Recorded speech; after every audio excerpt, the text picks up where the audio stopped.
O Salmo 81 é um salmo de celebração e de exortação. Ele nos convida a cantar de alegria a Deus e a aclamar o Deus de Jacó. Ele nos lembra das maravilhas que Deus fez por seu povo, libertando-o da escravidão do Egito e provendo-lhe o sustento no deserto. Ele também nos mostra o desejo de Deus de abençoar o seu povo, se ele obedecer à sua voz e aos seus mandamentos. No entanto, o Salmo também revela a triste realidade de que o povo de Deus muitas vezes não quis ouvir a sua voz, nem seguir os seus caminhos. Eles se desviaram para adorar deuses estranhos e seguir os seus próprios planos. Por isso, Deus os entregou aos seus corações obstinados e aos seus inimigos, mas ele também expressa o seu anseio de que o seu povo se arrependa e volte para ele, para que ele possa subjugar os seus adversários e satisfazê-los com o melhor trigo e com o mel da rocha. Esse salmo nos ensina uma lição muito importante. Ouvir a voz de Deus é essencial para a nossa vida.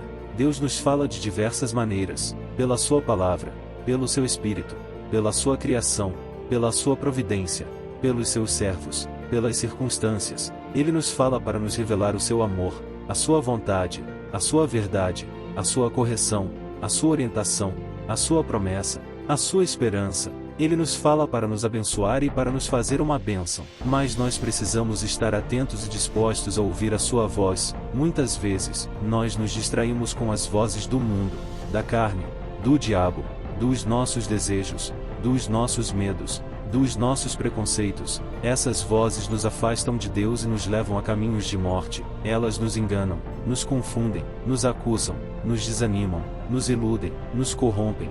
Elas nos impedem de experimentar o poder e a graça de Deus. Por isso, nós precisamos fazer como o salmista nos ensina: exultar a Deus, nossa fortaleza, e jubilar ao Deus de Jacó. Nós precisamos louvar a Deus com alegria, com música, com instrumentos, com festa. Nós precisamos reconhecer a grandeza de Deus, a sua fidelidade, a sua bondade, a sua justiça, a sua misericórdia, a sua soberania, a sua santidade. Nós precisamos nos lembrar das obras de Deus, da sua salvação, da sua provisão, da sua proteção, da sua libertação, da sua cura, da sua restauração. Quando nós louvamos a Deus, nós nos sintonizamos com a sua voz. Nós abrimos o nosso coração, a nossa mente, os nossos ouvidos, para receber a sua palavra. Nós nos dispomos a obedecer a sua voz, a seguir os seus caminhos, a cumprir os seus mandamentos, a honrar o seu nome, a glorificar o seu reino, a fazer a sua vontade. Nós nos aproximamos de Deus,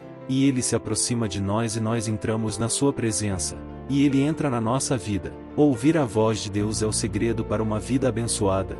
Deus quer nos abençoar, e quer nos fazer uma bênção. Ele quer nos dar o melhor trigo, e o mel da rocha. Ele quer nos dar o pão da vida, e a água viva, Jesus Cristo, que é o Verbo de Deus encarnado, que é o pão que desceu do céu, que é a fonte de água viva, que é o caminho, a verdade e a vida. Ele quer nos dar o seu Espírito, que é o Consolador, que é o guia, que é o selo, que é o penhor, que é o ajudador, que é o intercessor. Mas nós precisamos ouvir a sua voz, nós precisamos atender às suas advertências, e aceitar as suas promessas, renunciar aos deuses estranhos, e nos render ao único Deus verdadeiro, abandonar os nossos planos, e abraçar os seus propósitos, nos arrepender dos nossos pecados, e nos voltar para a sua graça, confiar na sua fidelidade, e não duvidar do seu poder, amar a sua presença, e não resistir ao seu mover. Que neste dia, nós possamos ouvir a voz de Deus, e responder com fé,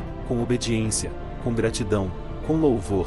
Que nós possamos dizer como o salmista: ouve-me, povo meu, e eu te atestarei, Israel, se me ouvires. Que nós possamos ouvir a voz de Deus, e ser abençoados por Ele, em nome de Jesus. Amém.